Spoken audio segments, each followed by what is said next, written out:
құрметті сот жүйесінің қызметкерлері мен ардагерлері, сіздерді кәсіби мерекемен құттықтаймын. Жоғарыстағы судьямын.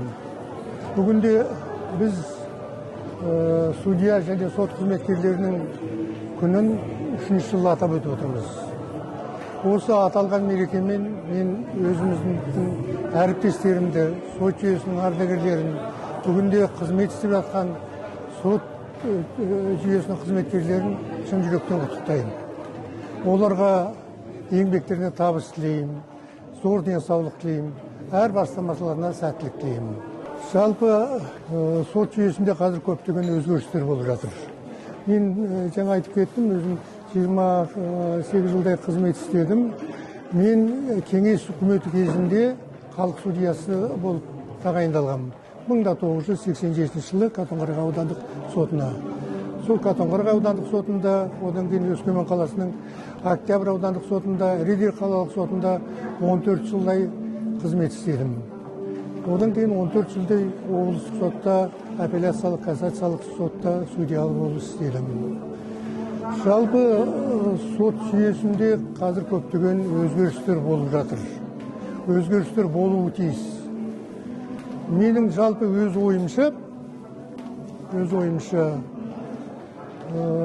мына біздің республикамыздағы әділдікті жүзеге асыратын судьялар.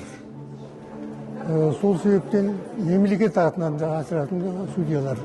Сол себептен біздің қоғамда әділдік болу үшін ең бірінші әділдік болу керек. Әділдікті жүзеге асыратын судьялар, соттар деп жаңа айтып кеттім. Сол себептен бұл қызығынан қиындығы мол ауыр жұмыста мен өзімнің әріптестеріме, сот жүйесінің ардагерлеріне тек қана жақсылық тілеймін. Отбасыларына амандық тілеймін. Қазақ еліне, Қазақстан халқына береке бірлік тілеймін. Мереке құтты болсын. 3-ші жыл Қазақстан кәсіби мереке 24 маусым судья және сот қызметкері күні атап өтілді. Бүгін Шығыс Қазақстан облыстық соты мерекеге орай салтанатты іс-шара өткізіп, облыс әкімі Ермек Беделбайұлы, облыстық соттың төрағасы Манат Ғалымұлы, құқық қорғау органдарының бірінші басшылары құттықтау сөз сөйледі. Кәсіби мереке атап өту сот ардагерлеріне, судьяларына және сот жүйесінің қызметкеріне әділ Қазақстан құруға қосқан үлесі үшін алғыс болып табылады.